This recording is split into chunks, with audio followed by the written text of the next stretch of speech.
It is 4 minutes past 12. You are listening to the Mid Morning Talk on Salam Media with me, Maryam Mkwanda.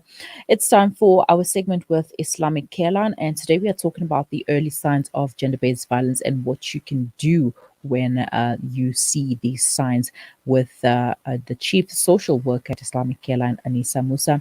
There are many different definitions of gender based violence, but the most globally accepted definition is that it's violence that is directed at an individual based on his or her biological sex or gender identity. To tell us more is Anisa Moosa. Assalamu alaikum wa rahmatullahi wa barakatuh, Anisa, and shukran for joining me. Walaikum salam to you, Sister Maryam, to all the listeners out there. I hope that everybody is well, all considering, the hot topic these days, COVID. Yes, besides COVID, I know some people are tired of listening to gender-based violence topic, but unfortunately, this is something that we need to continuously talk about. It needs to form part of our dinner table conversations, our Juma khutbah conversations, anytime we need to, and every time we need to talk about it, especially since there is not much being done about it. So, yeah, we are quite familiar with gender based violence. What can you expand more on the short definition that I've just given? Okay, so rightly said, Sister Maryam, it is violence that's directed at someone of the opposite gender, right?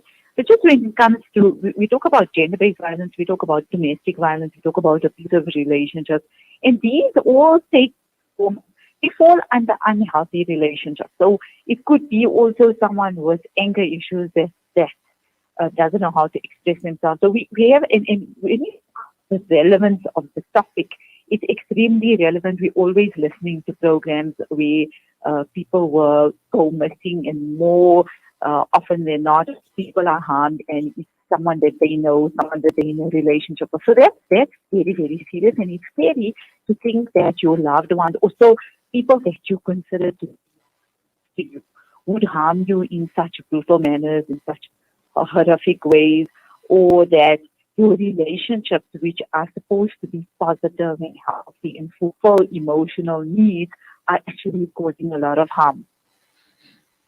Now, what signs should one be aware of if they are in a potentially abusive relationship? Okay, so I'm going to go through sometimes, I often do that. I know it's systematic. Sometimes I have a lot to say, and I just but I'm going to go through a few things in terms of some of the characteristics of an abusive relationship. The one is these power struggles. Some of them are things that are characteristics, and then you'll see some of them, and I'll make mention of, to look out for in a potentially abusive relationship, right?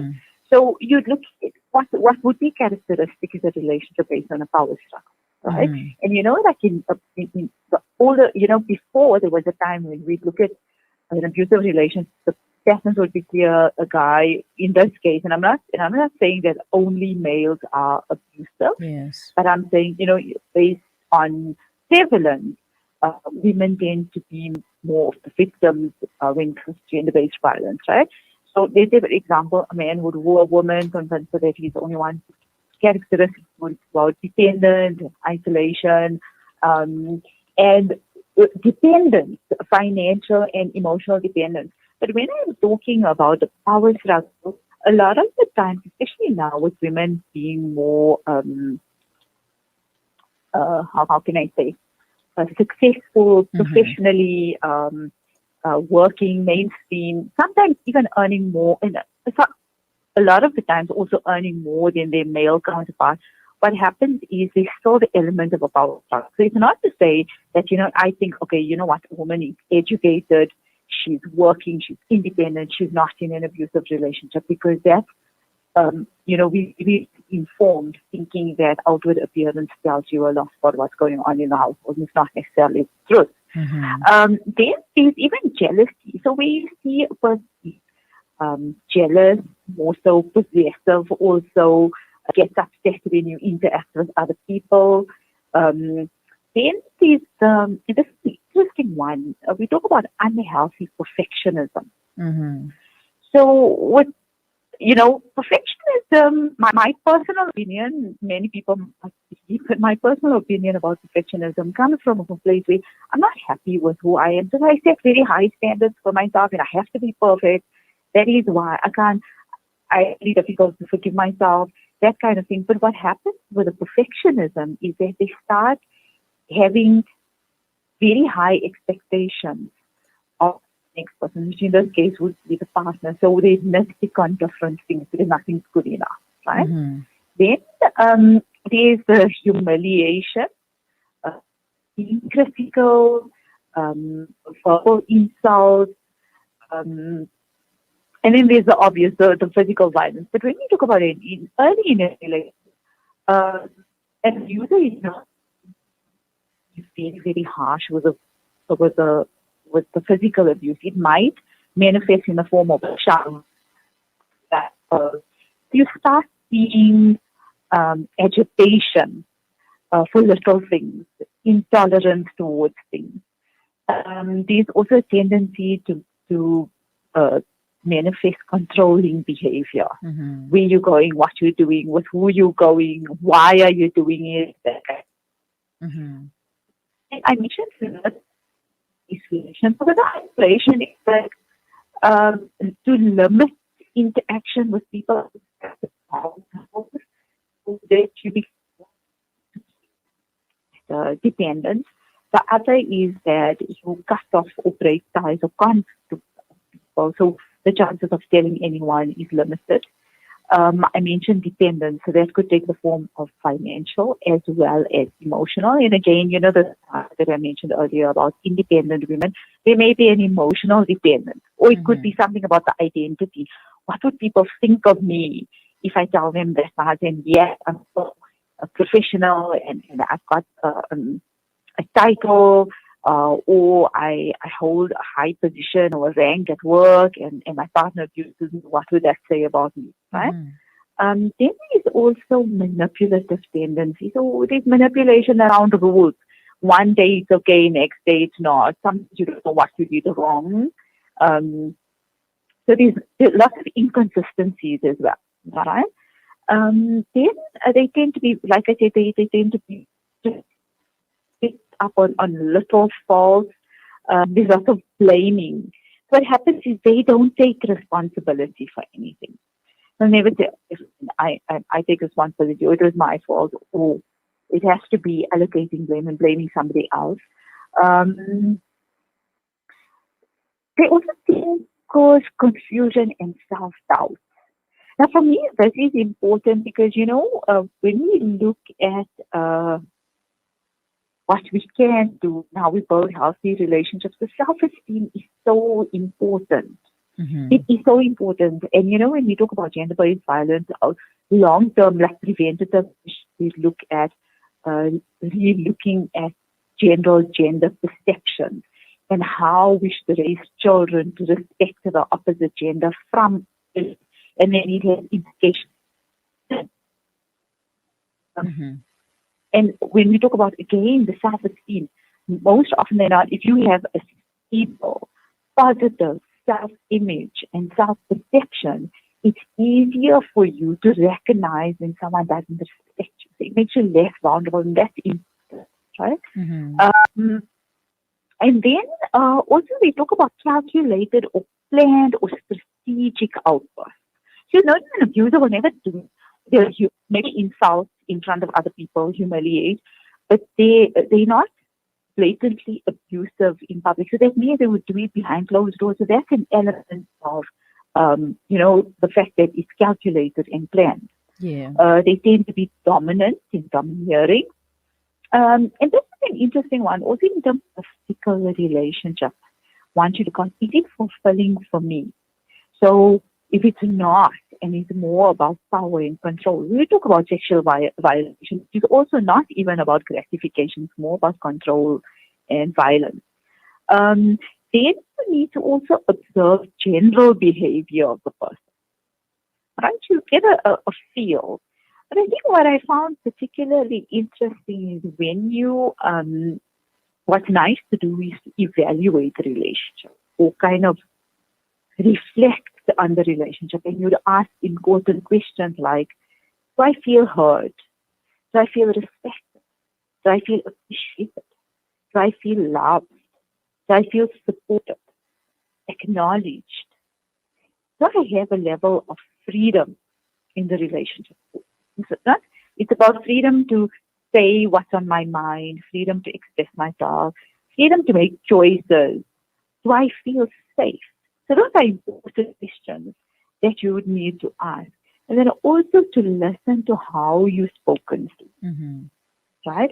And then the other thing related to the self-esteem is first address my own self-esteem or self-perception issues or unresolved issues. So that then, like I mentioned a little bit earlier, if you feel that you built your confidence, you have a healthy self-perception, you can without feeling bad or questioning your self-worth, then that helps because you're in a good space emotionally and you can identify when somebody's overstepping that. Anisa, we're going to take a quick break and we will continue when we return. Osman's Taj Mahal Spice and Rice. For over 80 years, Osman's Taj Mahal have been perfecting the art of the perfect blend of spices, pure, aromatic, and well-seasoned. Spices to tantalize your taste buds. From creative cuisines to gastronomical gourmet goodies. From exotic odors to traditional dishes, Osman's Taj Mahal have remained synonymous with quality spices and condiments. Taj Mahal rice, beans, and lentils. Try our range of chili bite mixes, rose and ilachi syrup, our quick and easy biryani pack, and our traditional range of spice blends. Osman's Taj Mahal. There is no substitute for quality. At this time of trial and worry, the blessings of charity are the ideal means to avoid calamity and despair. The Al Imdad Foundation gives you the opportunity to sponsor a share in a borehole in South Africa for just 1,000 Rand and provide what the Holy Prophet, peace be upon him, called the best form of charity. Donate online at alimdad.com or call 0861 786 243 for more information. Looking to get your kick? Kiki's have now reopened on 235 Matthews Maiwa Road in Durban. Head on over for the Taste with Kick. We offer something scrumptious for everyone in the family. Wraps, chicken tikka, burgers, tender grills, mocktails, milkshakes, and so much more. Corporate and events catering available. Visit our social media pages for more info or call 031 209 0119. Kiki's, the Taste with Kick. Rejuvenating media day by day. This is Salam Media.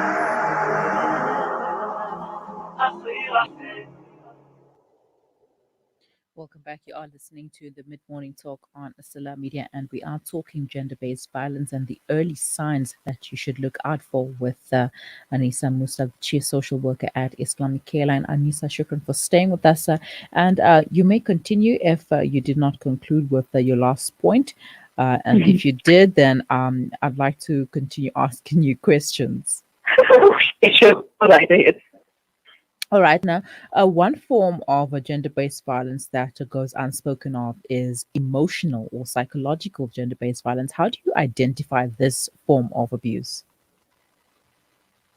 I think, like you, and rightly so, whenever there's domestic violence, there's, no matter what the other kind of violence, or even if it's sexual and physical abuse, there's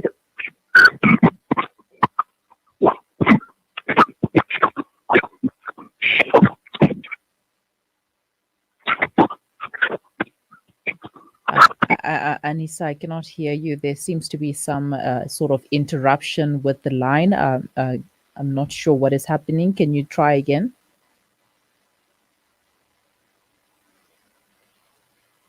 All right, so it seems like we've lost Anisa there. We're going to try and reestablish a connection. We are talking about gender-based violence and the early signs of it and how to recognize the early signs of gender-based violence. If you've been a victim of GBV, let us know. You can call us or you can send your comments to our WhatsApp line on 0617660355. And you can also call us in a studio. The number is 010 uh 88023996. Anisa, are you there? I'm here. I'm back. All right, okay. Okay, you were saying. Okay, so when it comes to emotional and verbal abuse, although you can't see the scars, a lot of it has emotional implications and mental implications. And I think what happens to a person is, we mentioned a few things already around the self-doubt and self-esteem plummeting. You start doubting yourself, and if that shift happens with the person, they start becoming anxious, nervous, because they're so scared of doing the wrong thing.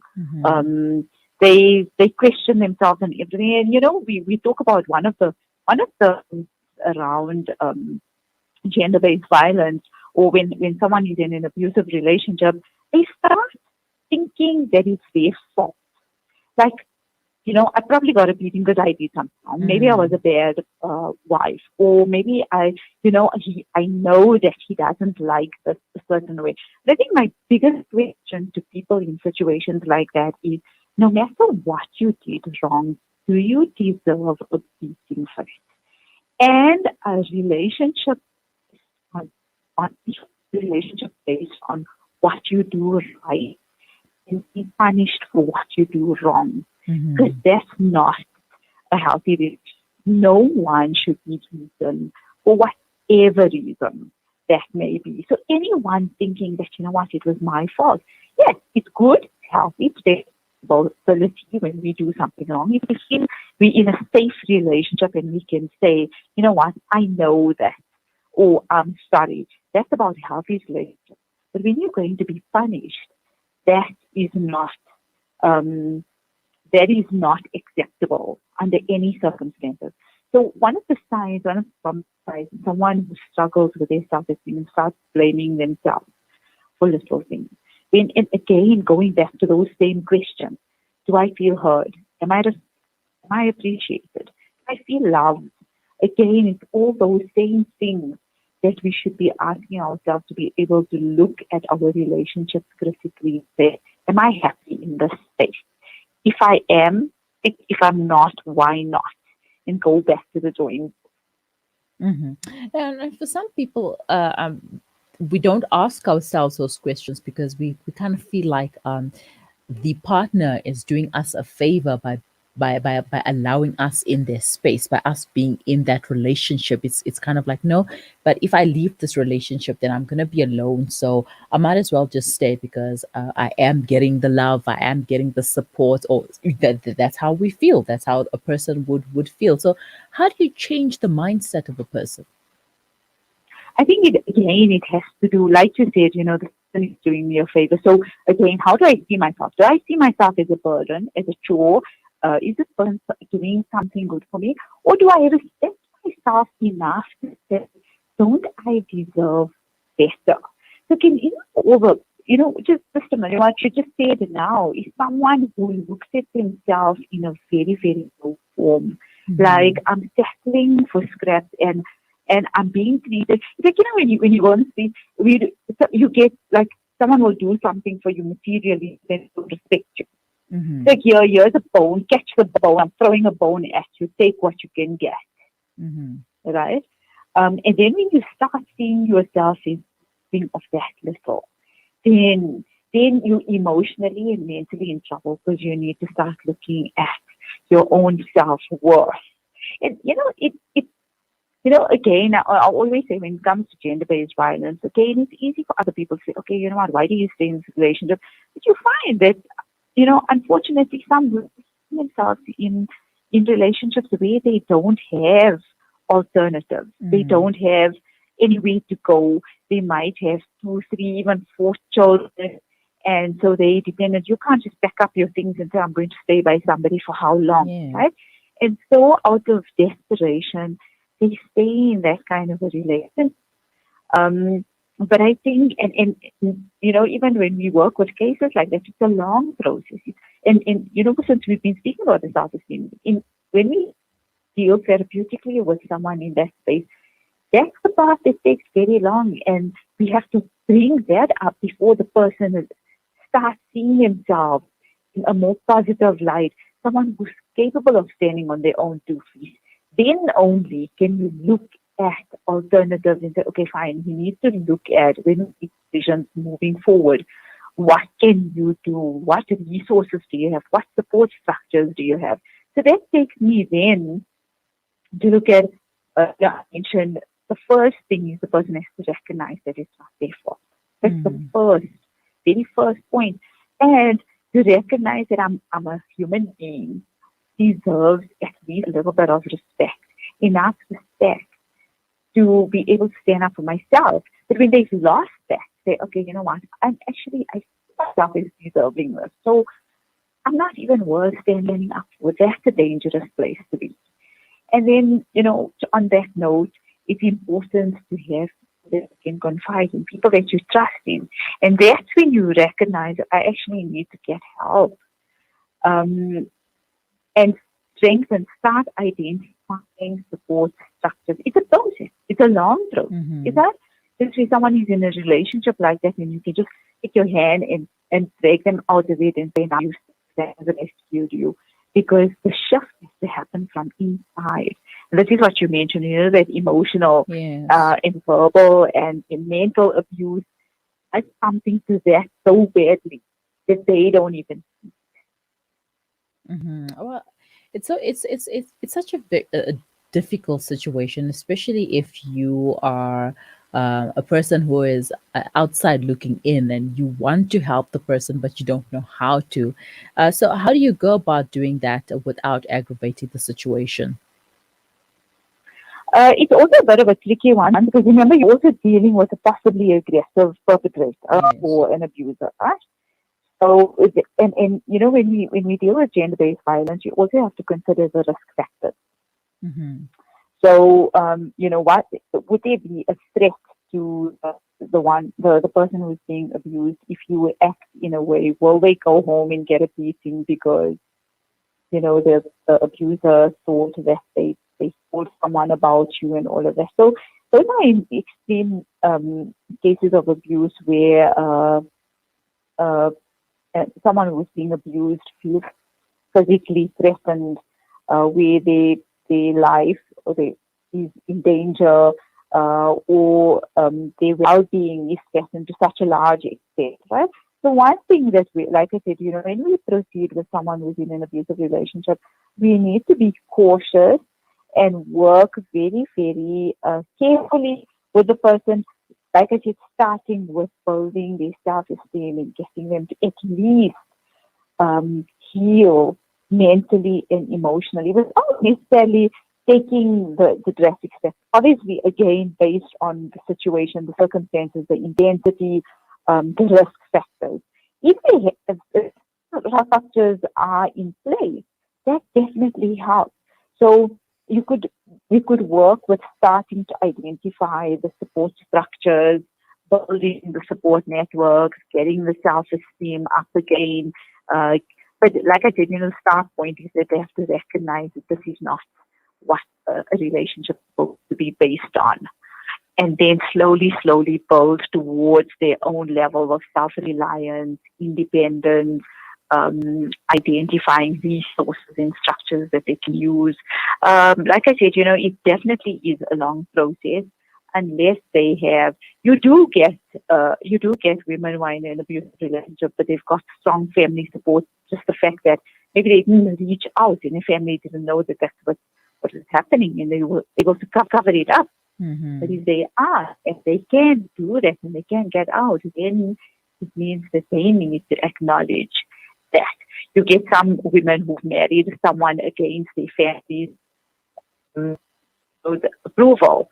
And so they feel like, oh, I made a big mistake, I can't go back, or tell me I told you so, all of that. But, I always say that we don't make decisions in our lives to be intentionally unhappy. We may, for whatever reason, think that this is what we want. Then you realize that it's been a mistake, it was wrong for you. The decision that you made wasn't good for you. And that's okay. You have to have the ability to forgive yourself. And that's the first step. When you recognize that I'm more than just a punching bag, or whether it's an emotional punching bag or it's a physical punching bag, but that's the first step. Mhm. Yeah, well, support is very crucial in such situations, and knowing one's worth as well, and knowing that this is what you can take, this is what you can accept or not, is also important and crucial. Anisa, shukran for your time. And quickly, what take home points can we consider when it comes to looking at the signs of gender-based violence? Okay, so I was actually going to go through what a healthy relationship looks like, but I know that we constrained with time. But what I do want to say is step back and ask yourself the difficult questions, the ones that are repeated. Mm-hmm. How does this relationship make you feel? And does it allow you to be the kind of person that you want to be or you have the potential to be? Because if it's not, then there should be red flags. Mm-hmm. All right, sir. Shukran so much for your time. Hopefully, we can continue with this talk another time. But for now, have a Inshallah. wonderful day. Assalamu alaikum. Jazakallah and assalamu alaikum to all the listeners out there. That was Anisa Moosa, the Chief Social Worker at Islamic Care Line, taking us through the signs of gender-based violence, the early signs of gender-based violence, and how victims can act before it's too late. You can leave your comments in our comments section, or you can send them to us on WhatsApp. The number is 0617660355.